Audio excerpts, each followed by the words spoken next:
Keinformasi lainnya, pemirsa, satu unit angkot mengalami ringsek parah akibat dihantam kereta rel listrik saat melaju di perlintasan Rawa Indah Cipayung, Kota Depok. Beruntung tidak ada korban jiwa dalam peristiwa naas ini. Kecelakaan angkot kereta di jalur Rawa Indah, pintu kereta Rawa Indah. Kecelakaan ini pun sempat membuat arus lalu lintas tersendat dan mengganggu jadwal perjalanan kereta rel listrik di sejumlah stasiun. Sopir angkot Martin mengakui angkot yang dikemudikan dirinya sempat tersangkut di perlintasan kereta hingga akhirnya kecelakaan pun tidak dapat dihindari.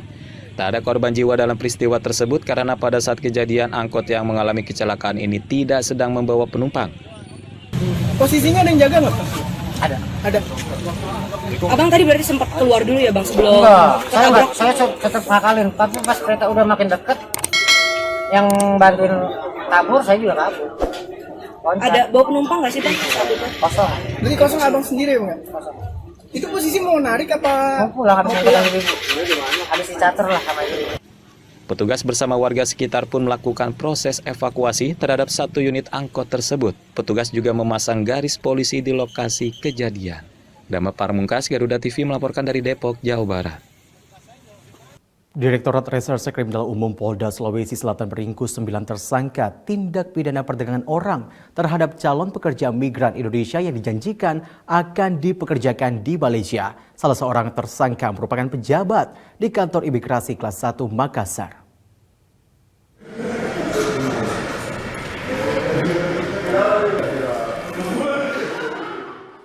Direktorat Reserse Kriminal Umum Polda Sulawesi Selatan menangkap 9 orang tersangka kasus tindak pidana perdagangan orang terhadap calon pekerja migran Indonesia, di mana para korban dijanjikan akan diberangkatkan ke Malaysia dengan menggunakan dokumen palsu.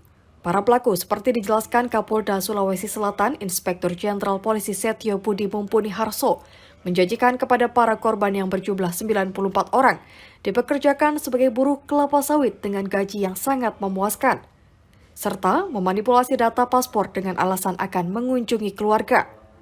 Kasus tersebut terungkap dari 6 laporan polisi yang diterima lewat operasi Satgas Tindak Pidana Perdagangan Orang dari 5 Juni hingga 15 Juni 2023. Dari ke-6 orang pelaku yang ditangkap, 1 orang berinisial YSF merupakan Kepala Seksi Lalu Lintas Keimigrasian Kantor Imigrasi Kelas 1 Tempat Pemeriksaan Imigrasi Makassar.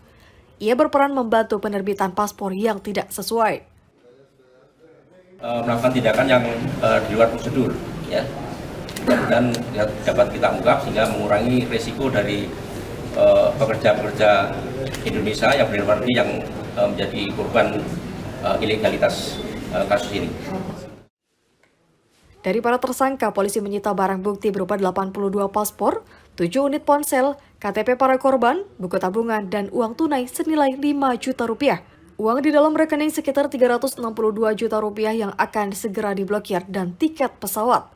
Para tersangka dijerat dengan sejumlah pasal di Undang-Undang Nomor 21 Tahun 2007 tentang tindak pidana perdagangan orang, serta sejumlah pasal Undang-Undang Nomor 18 Tahun 2017 tentang perlindungan pekerja migran Indonesia. Mereka terancam pidana maksimal 15 tahun penjara dan denda 120 hingga 600 juta rupiah.